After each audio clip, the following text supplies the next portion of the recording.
आप सभी के अंदर विराजमान मेरे परम पिता परमात्मा को मेरा कोटि कोटि नमन।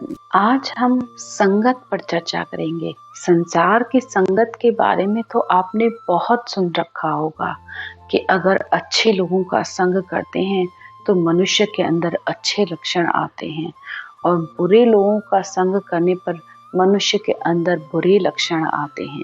एक संत इसे बहुत ही अच्छे शब्दों में कहते हैं कि अगर जिस माता पिता ने अपने बेटे को 20 वर्ष पाल पोस कर अच्छे संस्कार देकर बड़ा किया हो, अगर वह 20 दिन भी अगर खराब संगत का संग कर लेता है तो उसके सारे संस्कार बेकार हो जाते हैं और वह बुरी संगत में पड़कर अपना जीवन खराब कर लेता है। तो संगत का असर मनुष्य पर बहुत पड़ता है, इसलिए संग हमेशा सोच समझ कर करना चाहिए।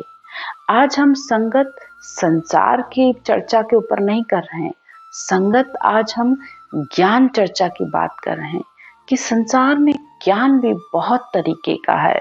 इसका एक उदाहरण देकर समझाते हैं कि दूध, दही, मक्खन, घी सब एक ही वंश के हैं, लेकिन दूध से कीमत दही की ज्यादा है, दही से ज्यादा कीमत मक्खन की है और मक्खन से ज्यादा कीमत घी की है।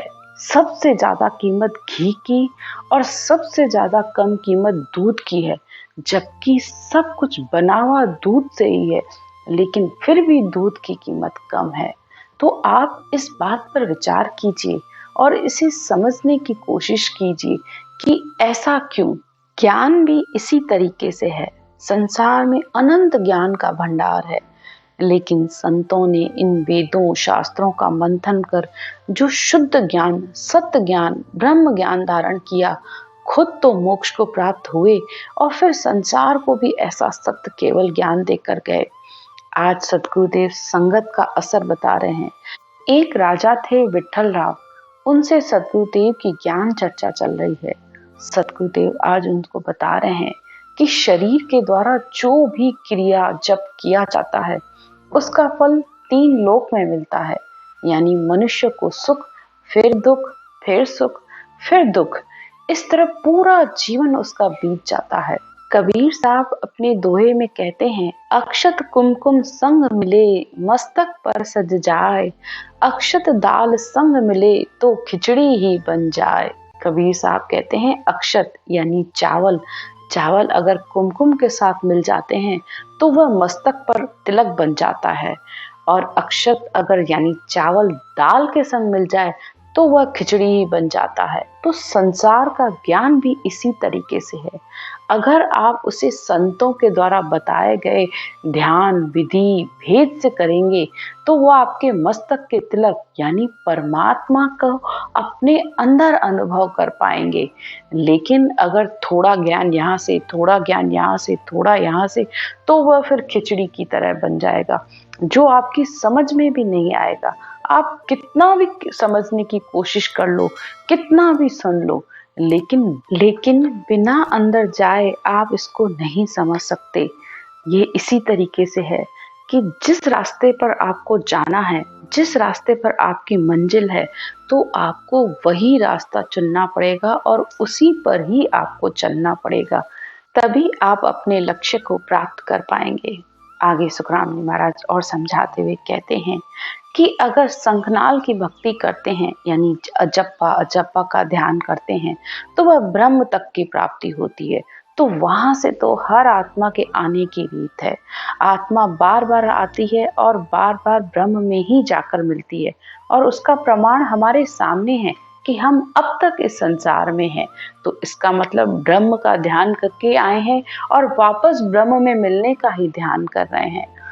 अब महाराज और ज्ञानों को समझाते हुए कहते हैं कि और अगर श्वासों के साथ योग साधना करते हैं तो वह बेहद यानी भंवर गुफा तक पहुंचता है, इससे आगे नहीं जाते हैं, यानी केवल पद आनंद पद की प्राप्ति नहीं होती है। आत्मा सच्चिदानंद के पद तक को ही प्राप्त करती हैं, जिसे होण काल का पद भी कहते हैं।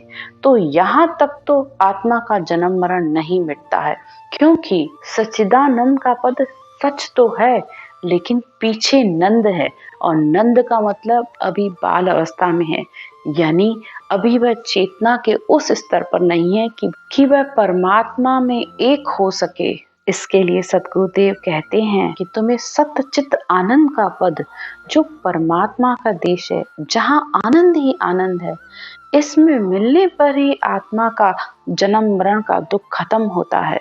इसको आप ऐसे भी समझ सकते हैं कि आत्मा सब मनुष्यों की स्त्री है, और हर स्त्री के दो घर होते हैं, एक पिता का घर होता है और एक पति का घर होता है। पिता के घर में उसका जन्म होता है, पालन पोषण होता है, और पति के घर में वह पूरा जीवन अपना बिताती है।